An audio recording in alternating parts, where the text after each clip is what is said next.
Now, this week we saw Defence Minister Peter Dutton say that he rejects collective guilt as he overruled Australian Defence Force Chief Angus Campbell and reversed the decision to strip more than 3,000 Special Forces soldiers of their meritorious unit citations. But what is collective guilt? What are the origins of the term? To help me get to the bottom of this, I'm joined from Sydney for Words Matters by the resident wordsmith here in Crinoline, author and broadcaster Kel Richards.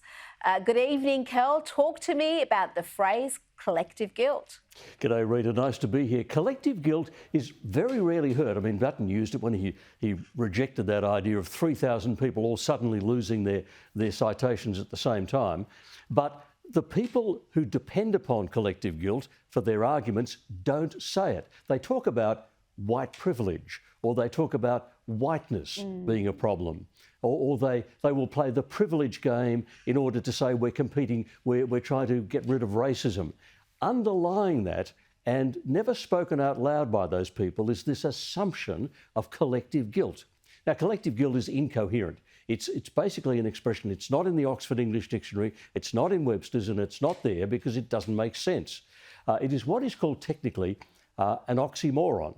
And that's not an idiot from Oxford. An oxymoron is where two terms contradict each other. So hasten slowly is an oxymoron. And anyone who's a bit cynical would say government action is an oxymoron, right? Well, collective guilt is an oxymoron. All the dictionaries say guilt is individual, it's personal. Even when people are part of a group that's done the wrong thing, like gang rapists, let's say, or guards at Auschwitz, they are guilty because of what they individually have done, not because of their membership of the group. But when you start basing what you're saying on this assumption that an entire group of people have collective guilt, then it's illogical, it's linguistic nonsense, and it means that you can say all white people are therefore guilty. Say, talk about white privilege. You know, the Smith family is looking after poor kids, many of them white, who are very underprivileged. White privilege is a nonsense. The expression is a lie. But it's a lie built on this idea that we can look at one group, the white people, and say they collectively have responsibility and guilt for everything bad that's ever happened to any non-white person. So collective guilt is what they won't say. They won't say it out loud most of the time. Black Lives Matter is based on the idea of white collective guilt, but it's untrue. And we need to actually, it's the first thing they teach you in analytical philosophy. Look for the unexamined assumption. Look for the hidden assumption.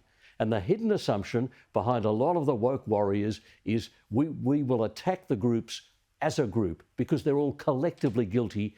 The answer is no, they're not. And that hidden assumption is poisonous.